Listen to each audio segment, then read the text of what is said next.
Hello, folks. Good evening. Um, Long day, and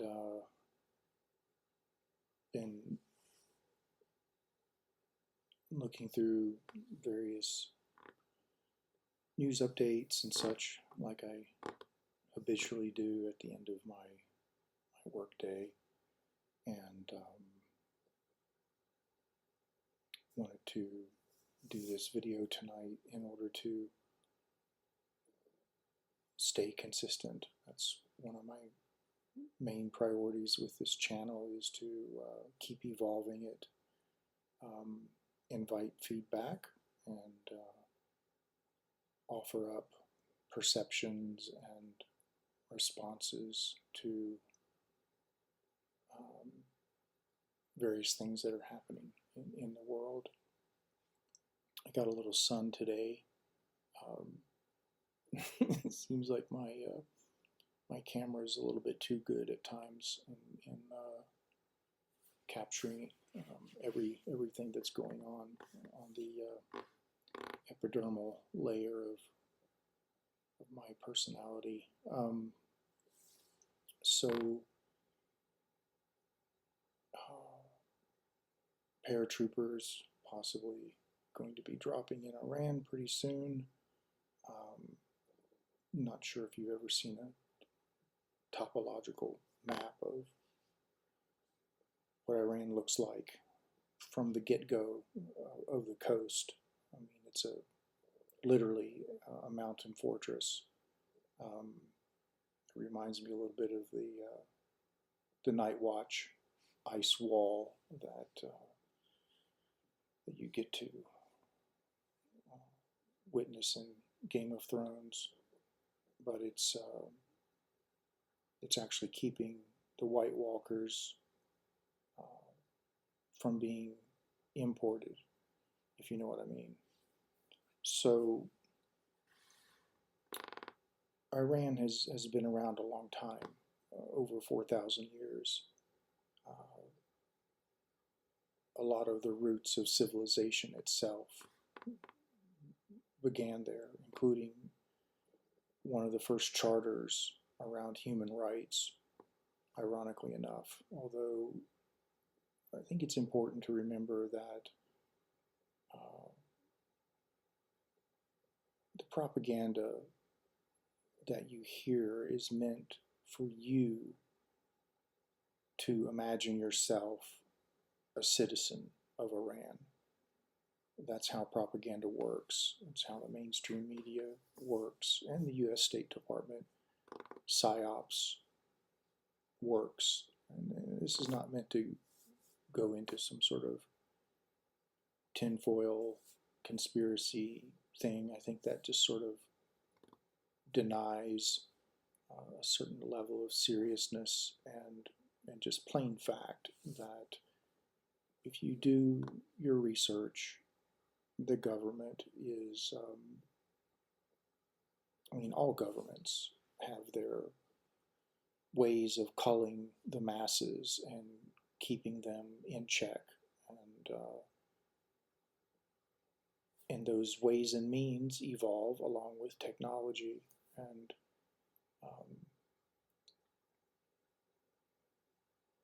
so there is a tried and true way of manipulating one's psyche, one's mindset, how you identify with the news, whether you see it as being an invitation to add and subtract and be involved, and you're being treated like a mature adult, and there's no bias or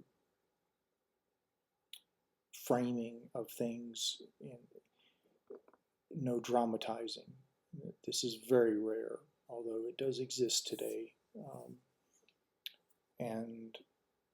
But you won't find it in the New Yorker or the New York Times. You won't find it in CNN, ABC, NBC. CBS,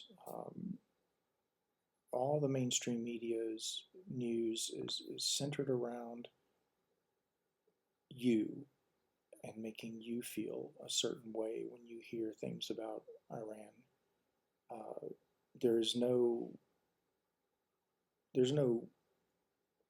balance, let's say. It's made for you to fear that your country will be Iran, for instance. You become the victim. You become the fearful. It triggers superstition, folklore, myth, whatever you want to call it. The U.S. State Department, they know that people have active imaginations. Every human being does. And the imagination is rarely under guard day to day. It's reactionary, and it takes training to have a sentry basically at the door of the imagination. And this is how mainstream media manipulates people into radical ways of forming a belief. Hardly an opinion. I mean, most people's opinions are somewhat informed by their own investigation or their own personal experience, but for the most part, the day-to-day American who's afraid of Iran is not fearful of Iran because they traveled there and met its people and understand the contradictions and the dissonance that's happening there, and nor have they really sat down with themselves and understood that this dissonance, the good and bad and murky and ambiguous and double speak and double standards, this exists in every country on the planet, including the United States. So just remember that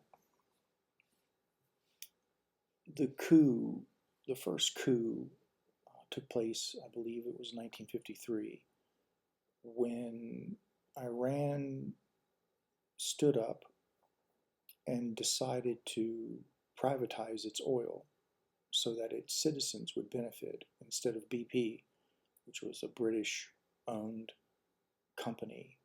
And I don't know the backstory really well as far as how that came about. I'm sure it came about as Britain normally does things in some sort of quid pro quo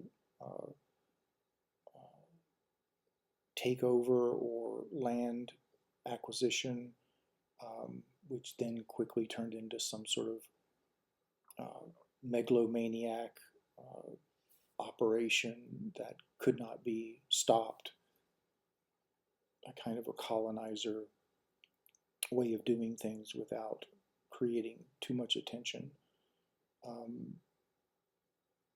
So ultimately, that was threatened that BP would be dismantled and Iran would take over, not just like in the sense of stealing something, but maintaining and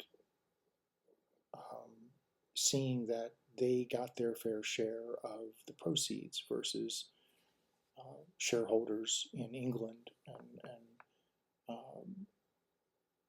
again, I don't know the backstory. I think I'll do a separate video around that, because I see myself sort of hitting up against pauses and blank spots where I can't really speak too much about it, other than that was the driving force of the first dismantling of the democratically elected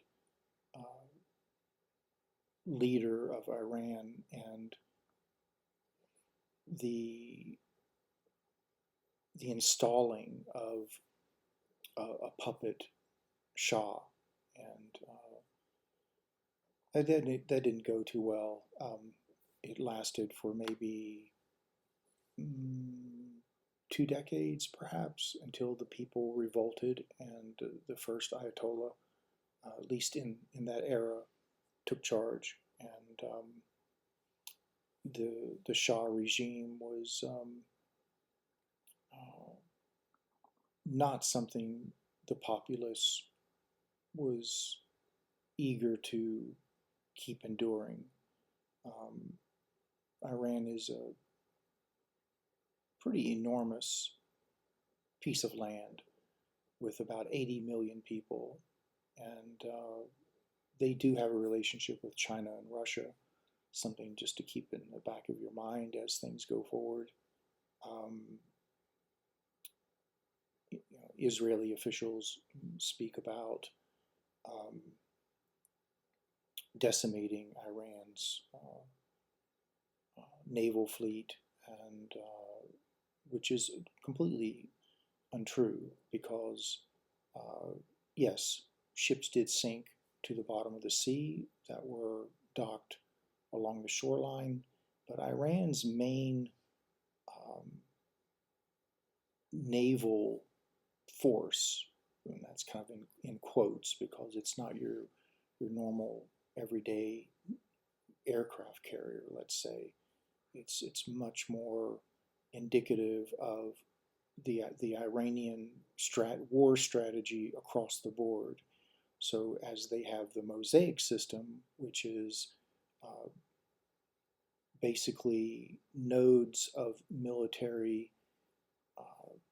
assignments and groups of leaders and technicians and tacticians and what have you, these nodes all operate independent of, let's say, a general or a president who's dictating orders from a war cabinet, let's say, from the Pentagon. And they get their orders, and it becomes a hermetically sealed, a kind of a village of sorts. And they initiate their role regardless of what happens to all the other nodes. So ultimately, they're a completely autonomous, self-sufficient node. And say they're 20 miles away from the nearest node, and that nearest node gets taken out. It has no effect on them whatsoever. They may not even know that it's gone. And they just continue doing what their part of the mosaic has been assigned to be doing. And so the morale does not go down. People don't get confused. People aren't running AWOL trying to figure out, well, since we lost that person 20 miles away, now we're not going to get phone calls that we need and communications. None of that's happening. There is no, the chain is only as strong as its weakest link situation. It's a completely different situation. So the Navy is mainly, as far as the effectiveness of it, when the pedal hits the metal and boots are on the ground, are called go boats. These very fast boats that maybe man up to, I think maybe 10 or 12 people can fit on one. The ones that I've seen in videos, there's probably maybe up to like four to six people on it.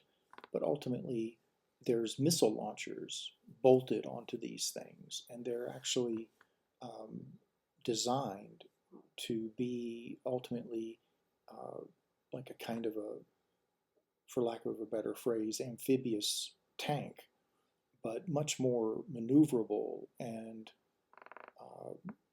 I mean, it's not an amphibious tank, let's say, in the sense of it being weighty and slow to react and hard to move around and might get stuck in the mud, or um, uh, it does not operate under any laws of of, of land warfare. This thing is a dolphin wearing a missile launcher. That's the closest analogy I could come to, and it's very agile, uh, very fast, um, and it's very small. Another point, this thing is no bigger than, say, um, an F-350 long long bed. I mean, it's not. If you don't know what an F-350 is, um, it's a work truck made in America, and with a if you put the crew cab and the extended bed, it's probably about 20 feet long, maybe a little more. Um, so this thing is not a huge behemoth, um, weighted down, lugging along. It, it it's an open air.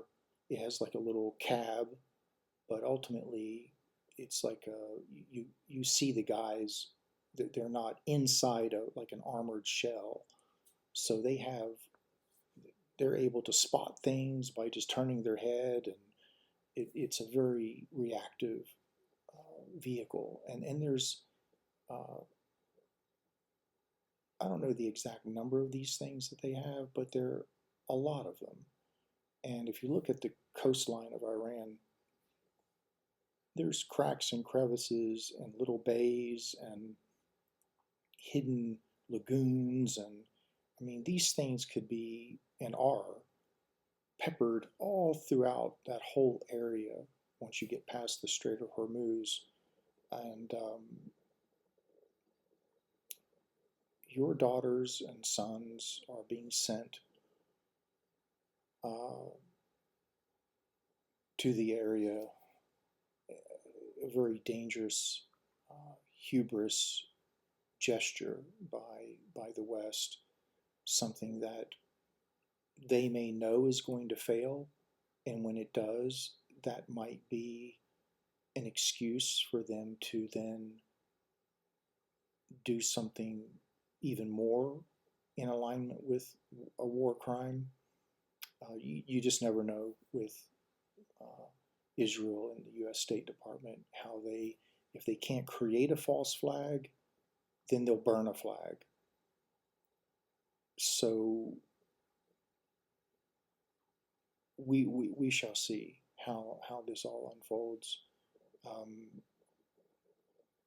Iran has an extraordinary underground missile uh, network where there are tunnels big enough that an 18-wheeler, which is basically a tractor and trailer, can easily roll right underground carrying gigantic well, not intercontinental missiles, but missiles as big as intercontinental missiles, um, and take them through these very, very long tunnels to various spots in the landscape and launch them. And these spots are not on a topographical map. You would never know where one of them might pop up. It's a random, uh, ambiguous situation where you might have a tunnel that goes and then fans out in 30 different directions. And out of 30 choices, you may take one. And there may not be any truck at all ever to go down the other 29 tunnels. It's in the sense of directional, like a directional point of departure and arrival. So the mainstream media doesn't speak about this tunnel network. It's basically an underground interstate highway And, you know, it would be counterintuitive for, of course, the uneducated American public to be educated, because then that might cause people to leave the military service even more readily, and for the reality of things to sink in deeper. They don't want reality to go any further than an ice skating rink. There's no spelunking. There's no cave exploring. No archaeological digs allowed. Just keep it simple. We're going in. We've destroyed them. You know, it's all about encouragement versus a thoughtful, self-reflective, what you might call deliberation. They don't want citizens to deliberate over any of this, nor do they want Congress to deliberate over it, curiously enough. So no deliberation, just a complete reactionary invasion and attack on a sovereign country. And of course, all countries are sovereign, or at least once were, until they were overthrown by, say, CIA and Mossad operations in the Middle East, and being, having monarchs installed, which is basically like a high-functioning, soft fascism, where still it's not democracy by any stretch of the imagination, nor is Israel. Israel has been an apartheid nation since the beginning, and it was a long time before Amnesty International declared it officially an apartheid nation, because of just AIPAC pressure and not wanting to deal with the being under the thumb of the anti-propaganda. Like there's different kinds of propaganda. I usually think of propaganda as something false or biased or manipulative, but in certain modes of journalism, everything is propaganda. There's positive propaganda, there's negative propaganda. But normally, at least in America, propaganda is considered a lie, an exaggeration. So, but philosophically, let's just say, we'll kind of put brackets around the word propaganda and say that AIPAC does not want any truth-telling, no negative propaganda, meaning no truth-telling, no news, no information. So it took Amnesty International a long time, and October 7th and the Gaza genocide forced it out of them. And of course, that's not the only human rights group, organization that has named Israel an apartheid nation. It's been understood by Holocaust scholars, independent journalists, Zionist scholars, that is, not scholars that are Zionists, but scholars that focus on Zionism, and also Christian evangelical movement, which is also Zionist, because the Christians were Zionist before the Jews were Zionist. And yet, there is no such thing as a Christian Zionist, and there's no such thing as a Jewish Zionist, because they cancel each other out. It's kind of like saying, well, I'm a Christian Satanist, or I'm a atheist druid,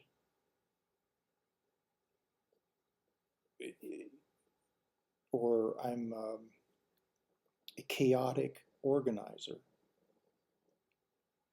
It's cognitive dissonance where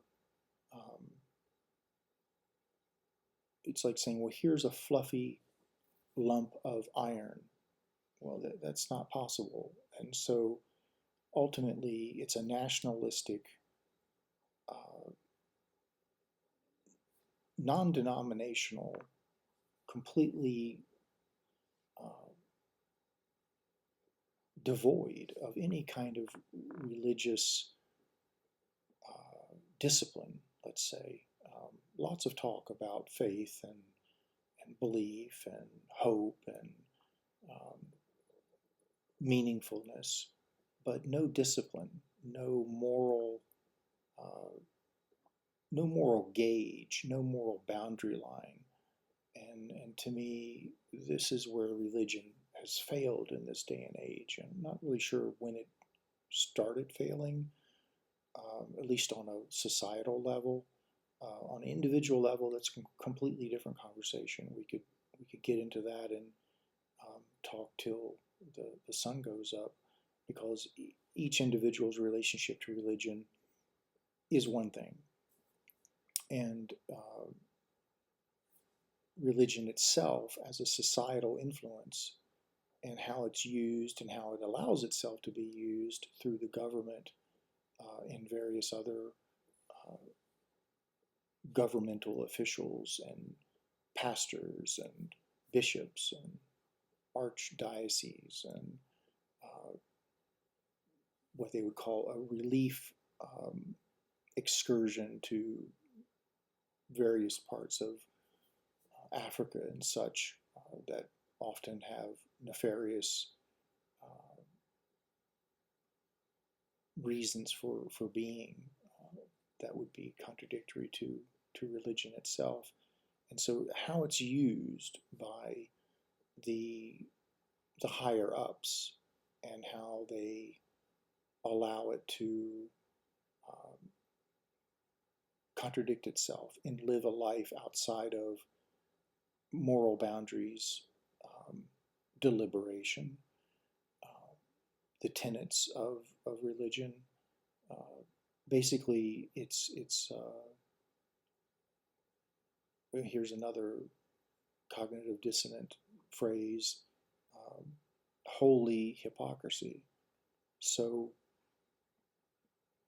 it's hard to put any credence in how people,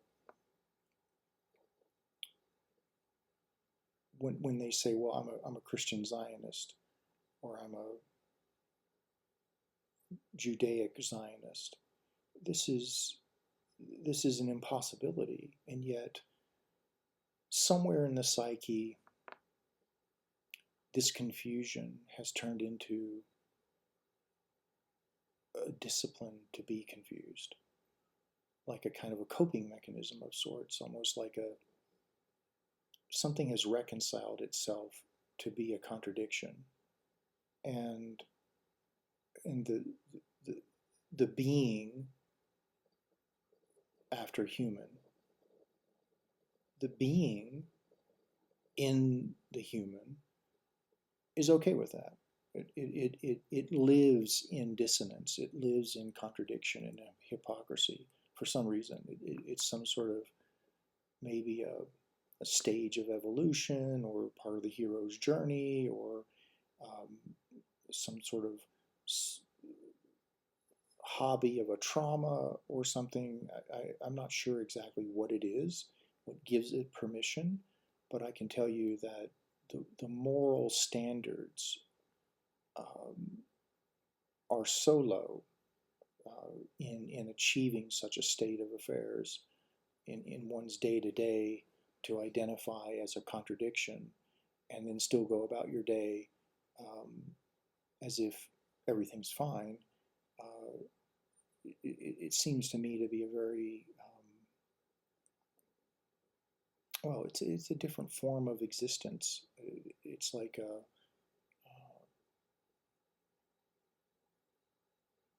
like the like some sort of another form of human being, like a one might say if somebody was possessed by an alien psyche. Like, well, how does that work? How do you reconcile being a contradiction, uh, especially once you debate it with people and you prove that there is no such thing as a Christian Zionist or a Judaic Zionist, because Zionism is nationalism, it's racism, it's supremacy, um, it's fascism, uh, it's a lot of things that religion rails against.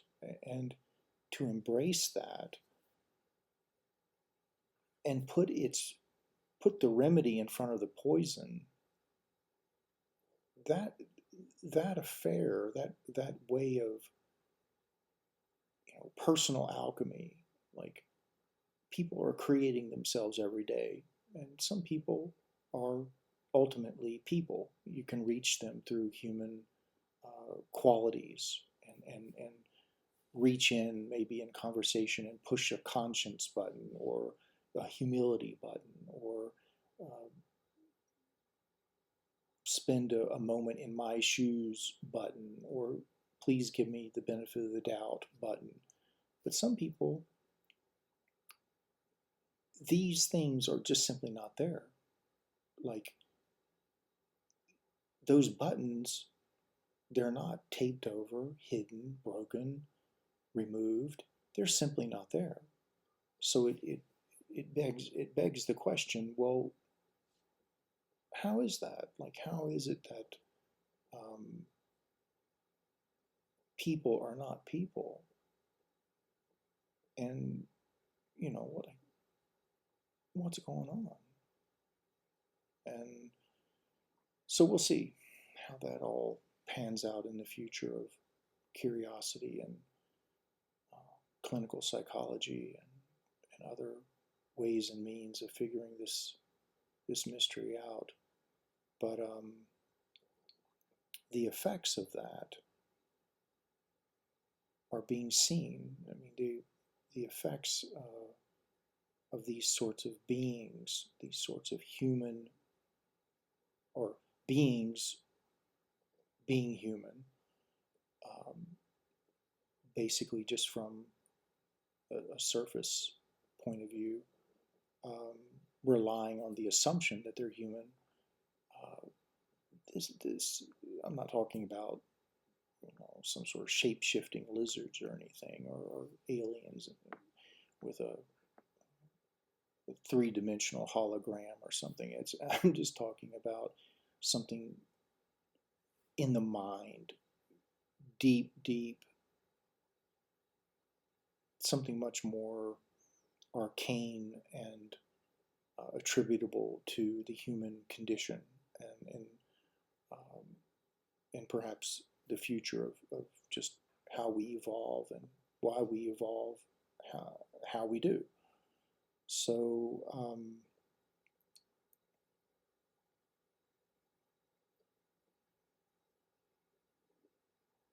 and some people you can reach, but curiously enough, they may see it, but they don't have the equipment to dismantle it. It's like they peep out the window, but the window's glass is 13 inches thick, and the window doesn't slide up and down. So they can see you, they can hear you, but they can't get out. Not yet. So here we are. A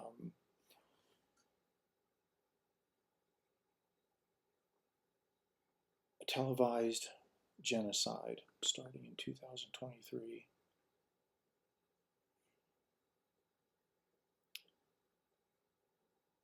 And still going on.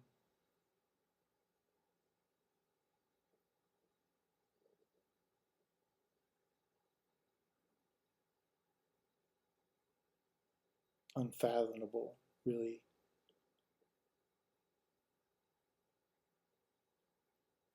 really unfathomable. I heard a Palestinian young man today mention that he thought that after Israel's response to October 7th, that the Arabian countries would come to help. And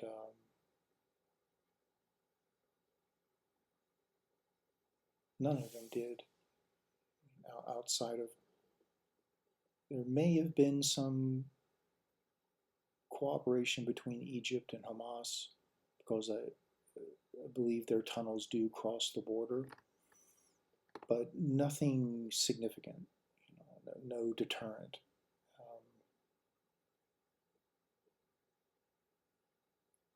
Iran helped Hamas from time to time, but they didn't attack Israel on behalf of Palestinians or anything like that. But don't forget that Netanyahu at more than once delivered well over $1 million in cash to Hamas.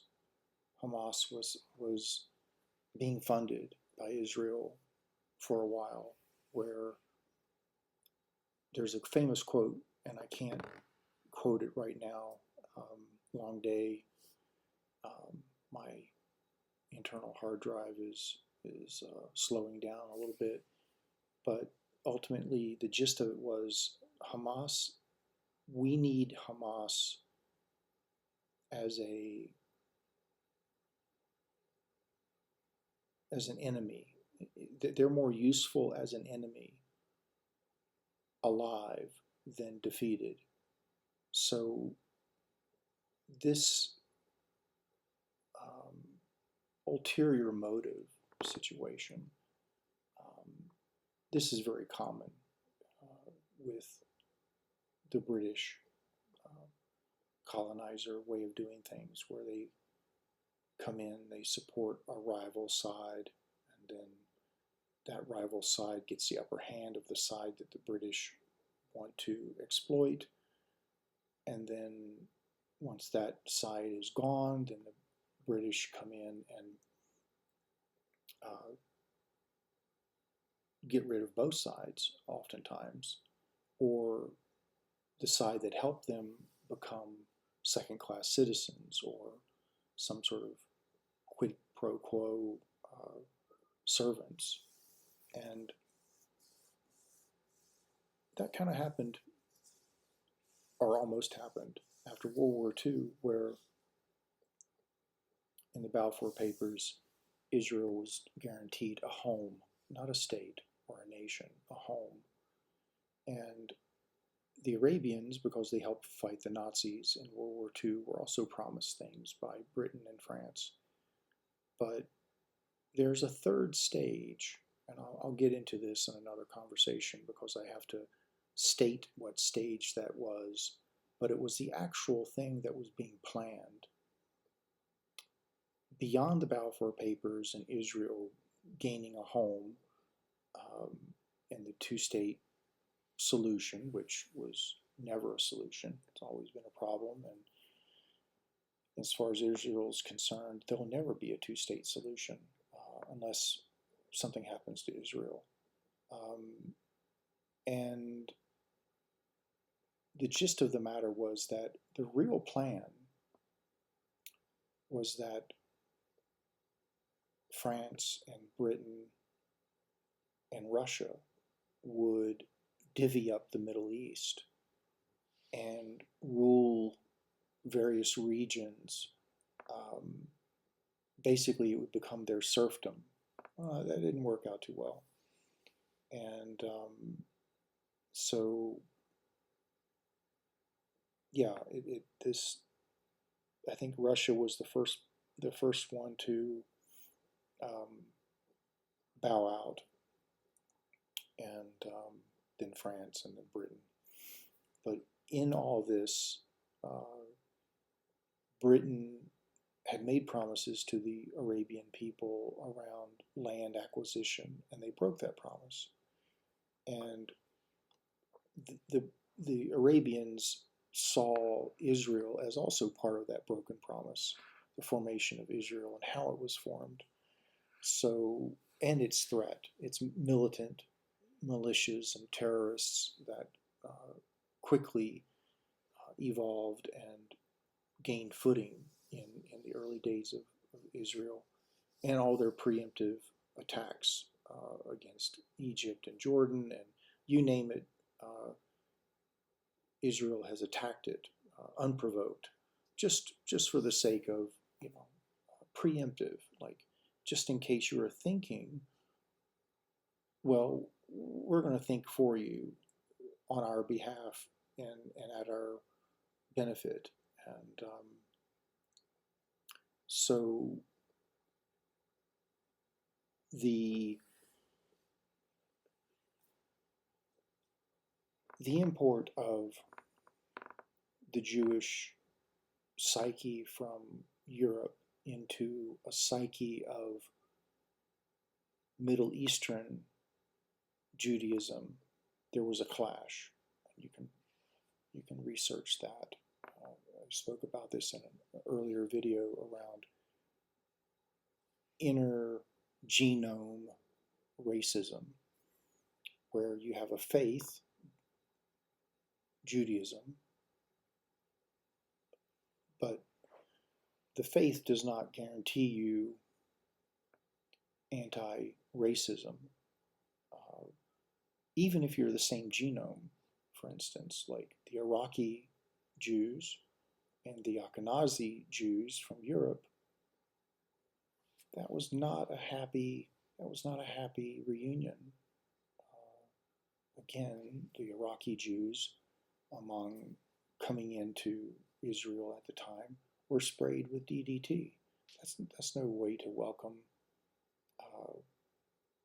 those who are probably more close to the Abrahamic genome and the biblical or the Talmudic inheritance of said land promised by said deity somewhere out there in the ethers who works in mysterious ways, because, well, that's pretty much the only answer we have these days, is that it's a mystery. Although, for sure, it exists as a mystery. So that'll be a conundrum for probably another 5 or 1,000 years, at least societally, not necessarily individual to individual. So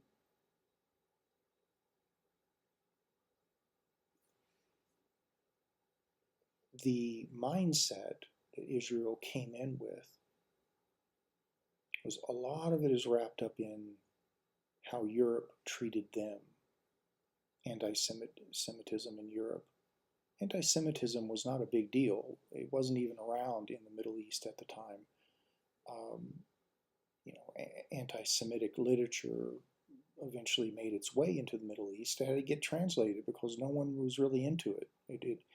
The Jews and the Christians and the Muslims, all sorts of Zoroastrianism and you name it, ancient forms of Christianity versus the modern day Christians, like Orthodox Christianity and Coptic religions, and all sorts of things were going on there for millennia.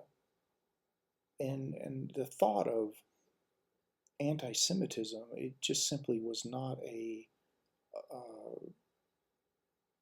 it was simply unheard of. It just made no sense. It's like an unnecessary evil. So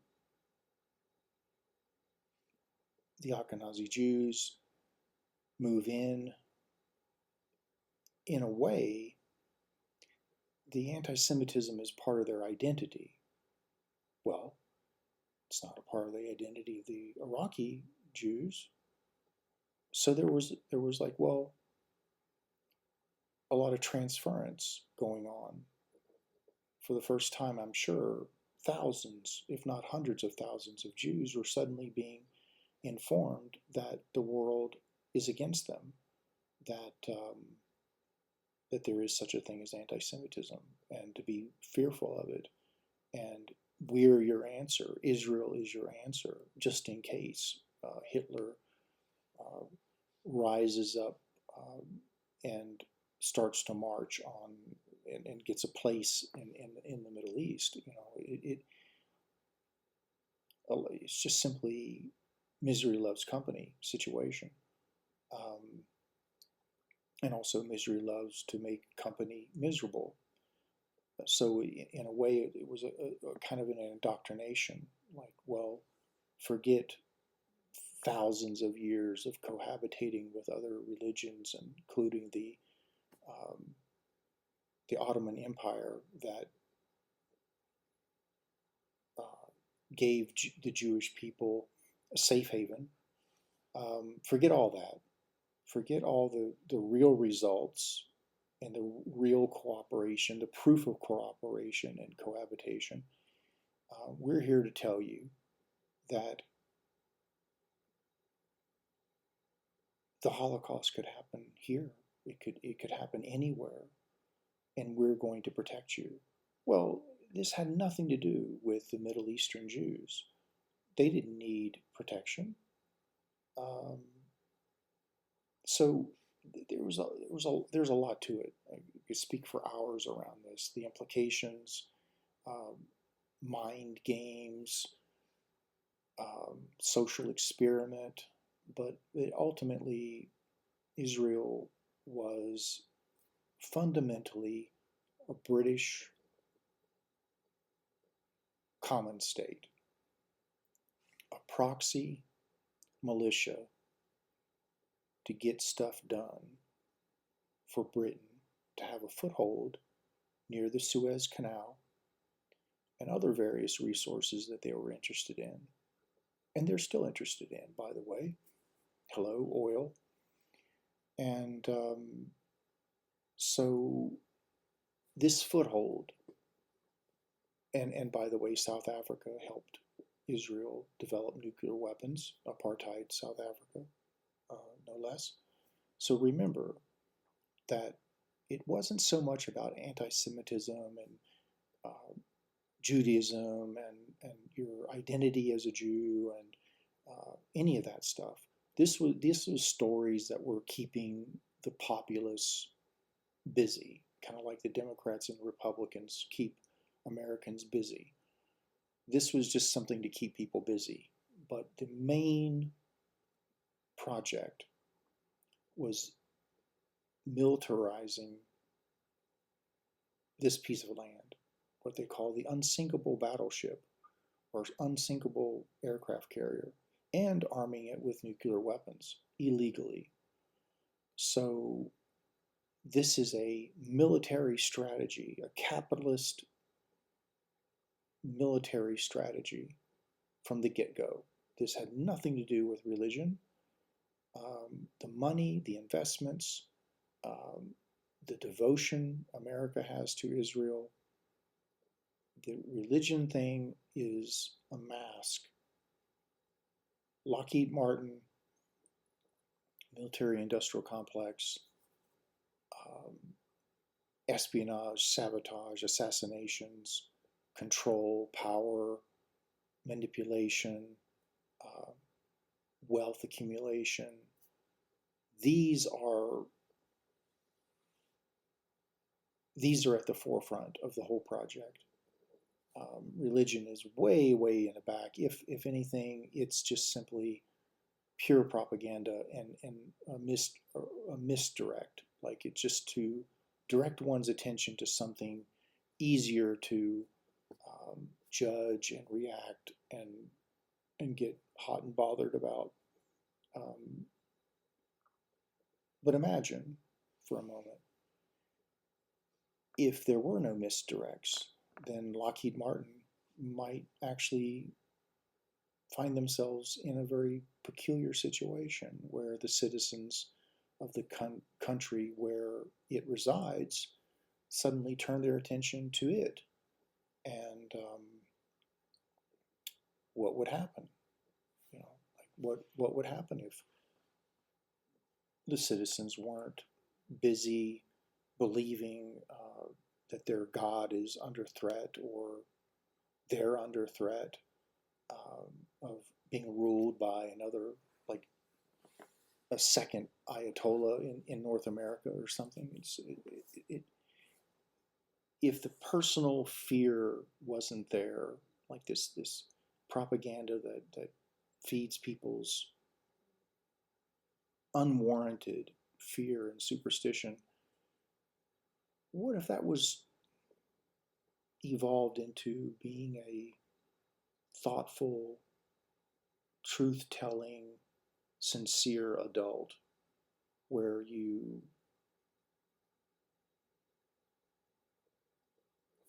conjoin with other thoughtful, sincere adults and look into these companies, these corporations, find out things, make some phone calls, maybe even unionize, get a couple of nonprofit organizations, get a media outpost,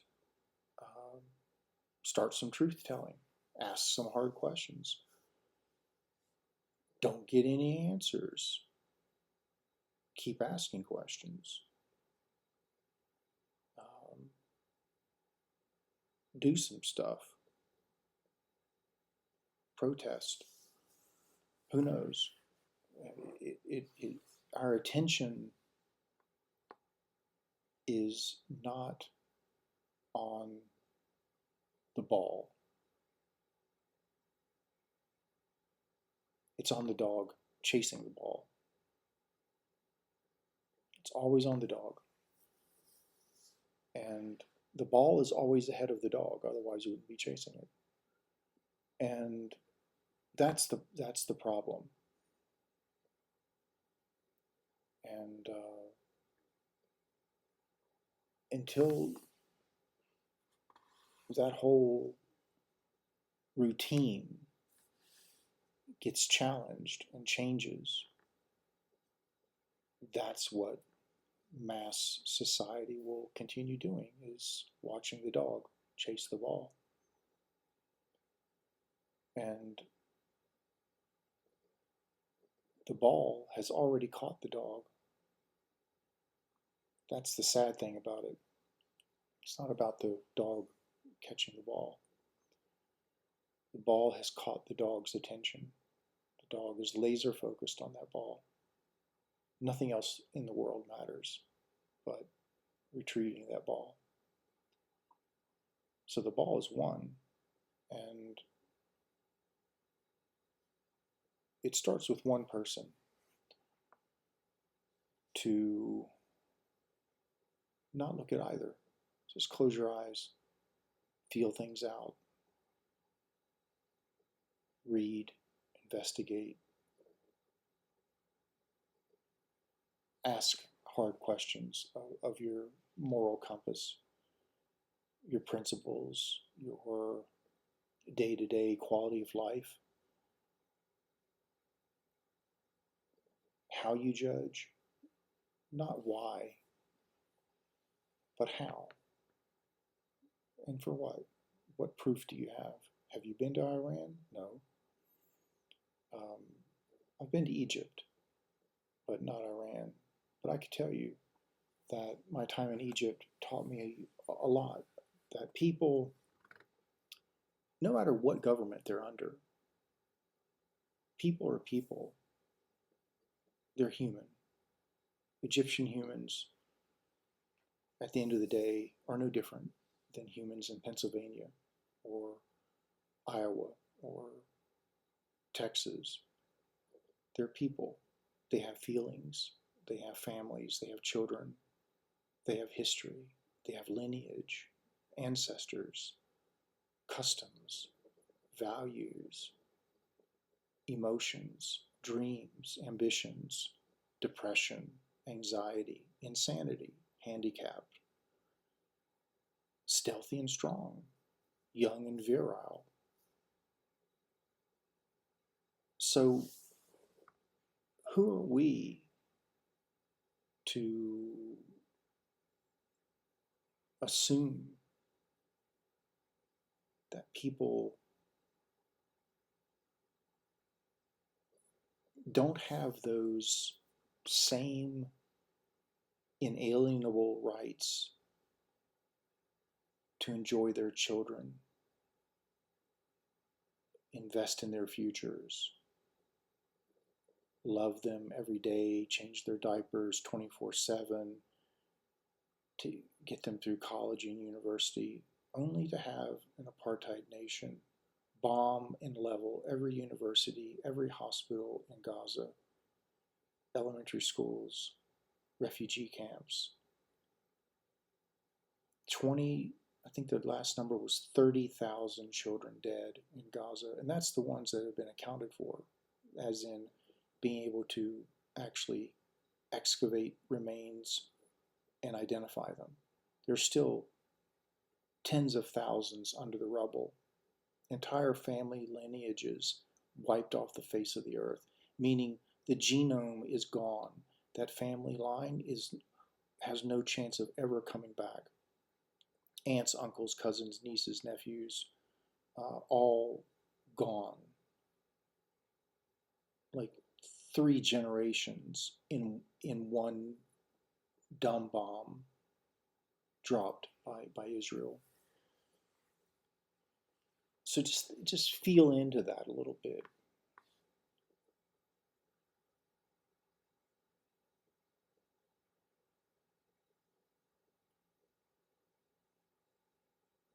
And it's not just, something like this is not to be diminished by comparing it to other fatalities, as if it can be normalized.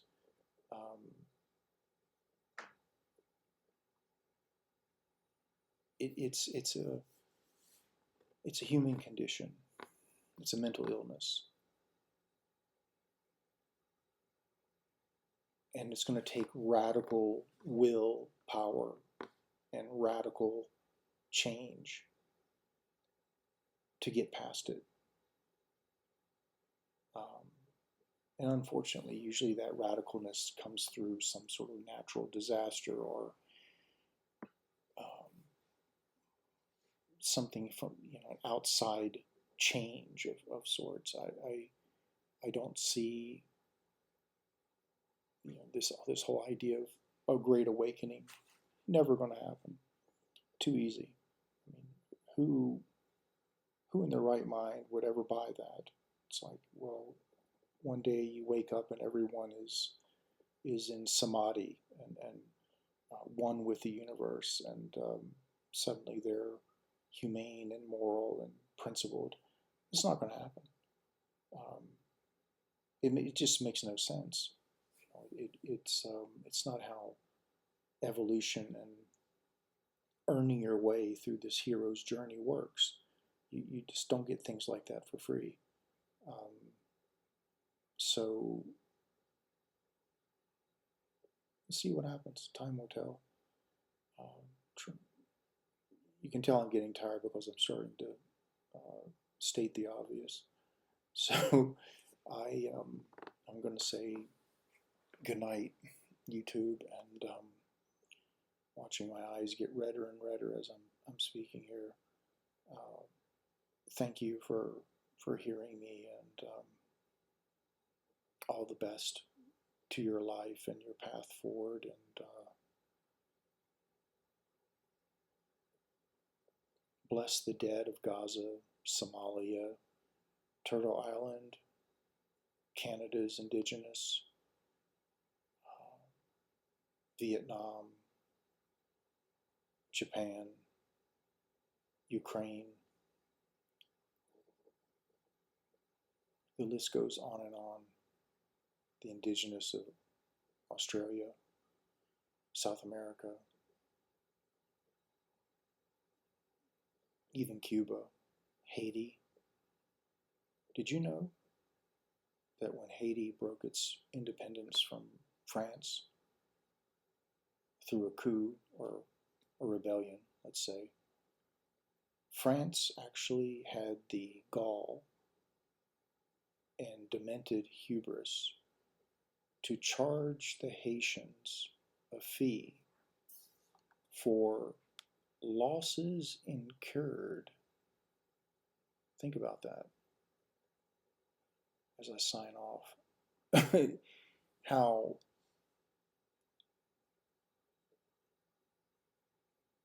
unbelievably cruel and just psychotic that is on a immoral level of obstinance and pure stubborn arrogance, the kind of arrogance that is a war. It doesn't start wars. Wars imitate that kind of arrogance. It is a form, like a high functioning insanity. Can you imagine charging a new government that you have suppressed and enslaved for losses incurred?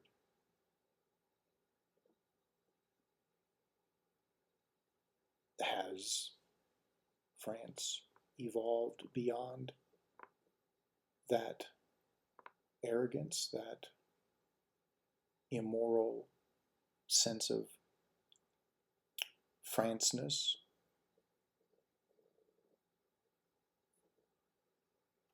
Answer that for yourself. Look around, do some digging, read in between the lines. Take care and good night.